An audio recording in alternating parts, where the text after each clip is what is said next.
Gopala Krishna for the most promising arthroplasty surgeon of the year, Karnataka.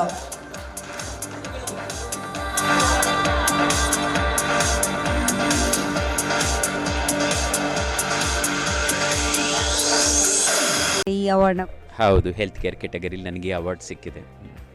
ಇವಾಗ award ನಿಮ್ಮ ಕೈಲಿದೆ, ಹೇಗಿದೆ sir ಇವಾಗ feeling? ಖುಷಿ ಆಗ್ತಾ ಇದೆ. ಯಾರ್ದಾರು ಎಫರ್ಟ್ನ ಐಡೆಂಟಿಫೈ ಮಾಡಿ ಅಪ್ರಿಷಿಯೇಟ್ ಮಾಡಿದಾಗ ಆಬ್ವಿಯಸ್ಲಿ ಅದು ನಮಗೆ ಸ್ವಲ್ಪ ಫ್ಯೂಯಲ್ ಅಪ್ ಆಗುತ್ತೆ, ನಮಗಿನ್ನೂ ಸ್ವಲ್ಪ ಎನ್ಕರೇಜ್ಮೆಂಟ್ ಸಿಗುತ್ತೆ. ನಾವೇನು ಮಾಡ್ತಾ ಇದ್ದೀವಿ ಅದನ್ನ ಇನ್ನೂ ತುಂಬ ಎನರ್ಜಿಯಿಂದ ಮಾಡ್ಬೋದು ಅಂತ ಅನಿಸುತ್ತೆ. ಇವಾಗ ಜವಾಬ್ದಾರಿ ಜಾಸ್ತಿ ಆಗಿದೆ ಅಂತ ಅನಿಸುತ್ತೆ ಈ ಅವಾರ್ಡ್ಸ್ನ ನೋಡಿದ್ಮೇಲೆ. ಸೊ ಫ್ಯೂಚರ್ ಪ್ಲ್ಯಾನ್ಸ್ ಮತ್ತು ಏನೇನು ಯೋಜನೆಗಳನ್ನ ಹಾಕ್ಕೊಂಡಿದ್ದೀರಾ ಇನ್ಮೇಲೆ? ಏನು ಸರ್ವಿಸ್ ಮಾಡ್ತಾ ಇದೀವೋ ಅದನ್ನೇ ಇನ್ನಷ್ಟು ಹೆಚ್ಚಾಗಿ ಅದೇ ಪರ್ಸಿಸ್ಟೆಂಟಾಗಿ ಮಾಡ್ತಾ ಇದ್ದರೆ ಎಲ್ಲರಿಗೂ ಹೆಲ್ಪ್ ಆಗುತ್ತೆ. ಸೊ ಅದನ್ನೇ ಗುಡ್ ವರ್ಕ್ನ ಮಾಡಬೇಕಷ್ಟೇ. Thank you so much sir. Congratulations once again. Keep inspiring us. Thank you very much.